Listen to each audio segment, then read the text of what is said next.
নমস্কার বন্ধুরা, আমি প্রিয়াঙ্কা। আমার আরও একটি নতুন ব্লগে আপনাদের সবাইকে স্বাগত জানাই। কেমন আছেন আপনারা? আশা করছি আপনারা খুব ভালো আছেন। আমরাও বেশ ভালো আছি। আর আজ সকাল 6টায় উঠে গেছিলাম, আর বেশ হালকা মেঘলা মেঘলা ভাব আছে। আপনাদেরকে সঙ্গে নিয়ে ব্লগটা শুরু করলাম।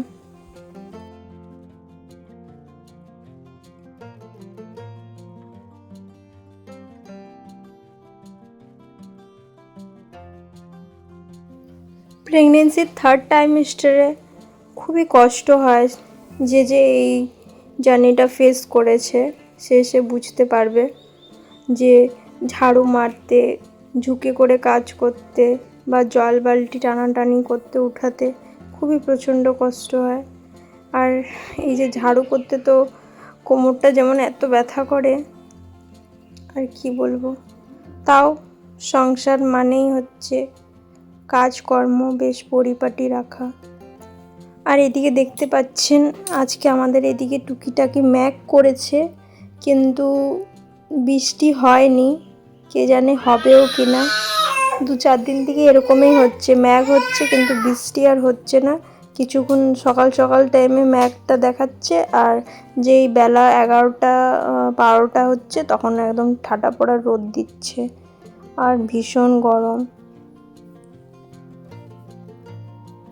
এদিকে উঠান বাড়ি সব ঝাড়ু মেরে নিয়ে পরিষ্কার পরিচ্ছন্ন করে, রাতের বাসন ছিল কালকে ধুইনি। শরীরটা বেশ ভালোও লাগছিল না, আর অনেক লেট হয়ে গেছিলো খেতে। কালকে প্রায় 10টা বেজে গেছিলো, তাই বললাম অনেকগুলোই বাসন আছে, থাক সকালেই ধুয়ে নেব। আর সকালে বেশ টাইম করে জলও আসে, তো ধুতেও ভালো হয়। তো চলো আপনাদের সাথে গল্প করতে করতে বাসনগুলো আমি ধুয়ে নিই। আপনাদের যদি আমার ভিডিওটি ভালো লেগে থাকে তাহলে একটি লাইক করে দিবেন। আর যদি আপনারা কিছু ভালোবেসে বলতে চান ভিডিওর মাধ্যমে, যদি আপনাদের কিছু ভালো লেগে থাকে বা আপনারা যদি কিছু ভালো দেখে থাকেন বা শিখে থাকেন, তাহলে একটা কমেন্টের মাধ্যমে জানাতে পারেন। আর হচ্ছে আপনারা যদি আমার চ্যানেলে নতুন এসেছেন, ইচ্ছা থাকলে চ্যানেলটিকে সাবস্ক্রাইব করে রেখে দিতে পারেন। ধন্যবাদ।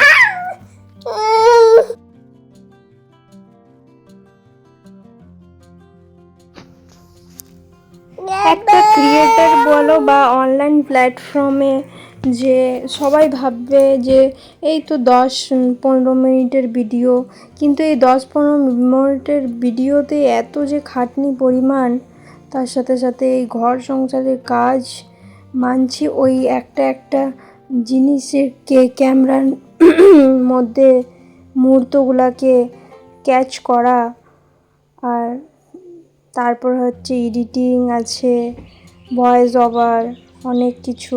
তার মধ্যে মেয়ে বারবার যে আমার স্ট্যান্ডকে হিলিয়ে দেয়, আর সেদিকটা ম্যানেজ করা।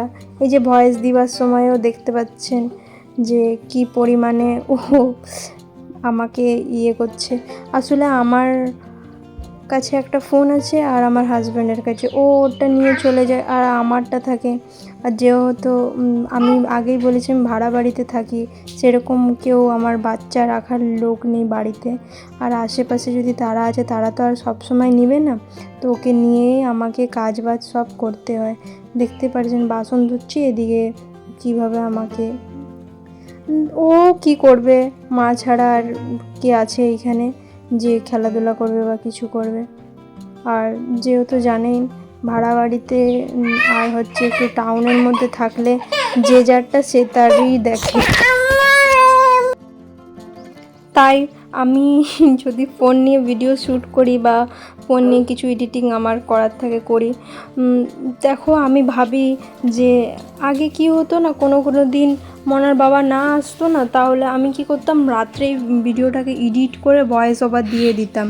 আর এখন কি হয়, ওর বাবা আসে তো আমাকে রাত্রে সব রান্না বান্না গুছিয়ে কিচেন পরিষ্কার করে তারপরে হচ্ছে বাসন কুসন কোনো দিন ধুতে হয়, ধুয়ে দিই। তারপরে আর এই প্রেগনেন্সির অবস্থায় এত ক্লান্ত লাগে না, আর আমার ইচ্ছাই করে না যে আমি রাত জেগে আর একটা এডিটিং করা ভয়েস ওভার দেওয়াটা যে যে এই প্ল্যাটফর্মে আছে আপনারা সবাই জানেন যে অতটা ইজি না, ম্যাক্সিমাম তো সময় লেগেই যায়। ভাবি যে আমরা হচ্ছে 1 ঘন্টায় বা আধা ঘন্টায় করে নেব, কিন্তু হয়ে ওঠে না।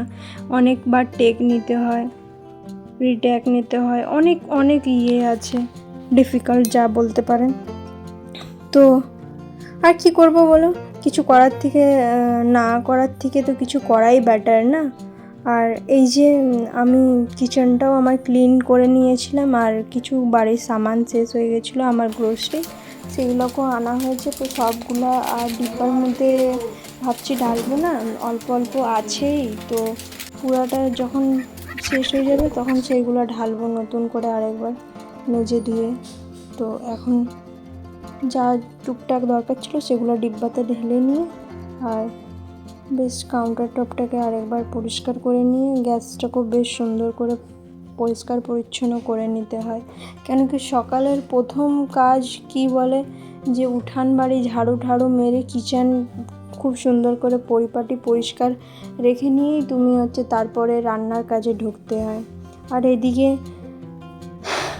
কাজ করতে করতে বেশ খিদাও পেয়ে গেছিলো, তাই তাড়াতাড়ি করে কাল রাতে একটুখানি কাবলি ছোলা ভিজিয়ে রেখেছিলাম, তো সেটার তরকারি আর সাথে রুটি করে নিলাম সকালের টিফিনে।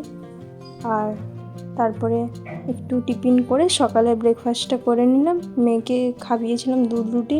আর ও খাবার নিয়ে এত এখন বায়না করে না, কিন্তু হয় না যে সব সময় এখন ক্যামেরা নিয়ে ওকে খাওয়াতে যাব, ও আরও বেশি অ্যাক্টিং করবে, দুষ্টুমি করবে, যাবে ফোনটাকে দেখতে চাইবে, অনেক হ্যারাসমেন্ট। তাই হচ্ছে অফ ক্যামেরায় ওকে তাড়াতাড়ি করে খাইয়ে নিয়ে আমি চলে আসলাম বিছনাটা বেশ পরিপাটি করে গুছিয়ে নিয়ে। আর আজকে ভাবছি শোকেসটা পুরো না জামা কাপড় এলোমেলো হয়ে গেছিলো, সেইগুলোকে সব বের করে নিয়েছি। এখন সেগুলোকেও বেশ পরিপাটি করে সুন্দর করে ওর জামা কাপড়গুলো আলাদা করে গুছিয়ে নিয়েছি।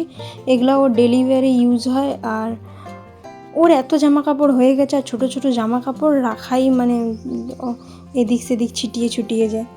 তো আর শোকেসের মধ্যে আমার ডেলিভারের যে আমি আপনাদেরকে বলেছি মেয়ে দুধ আনতে মার্কেট যেতে হয় এদিক সেদিক, সেগুলো রাখি। আর ঘরে পরা কিছু নাইটি, বিছনার চাদর, তারপরে আমার যে পার্স ওইগুলা রাখা হয়।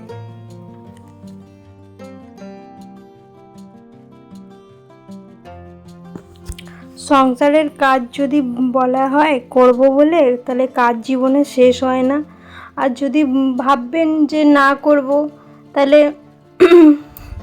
করা হয় না, আজ করব কাল করব।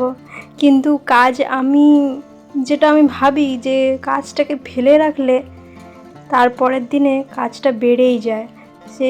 যেই দিনের কাজ সেই দিনে করে নিলে, বা যে ডেলি যদি তুমি ঘর টুকিটাকি করে পরিষ্কার পরিচ্ছন্ন করে রাখতে পারো, তাহলে দেখবে খাটনিটা খুব বেশি হয় না।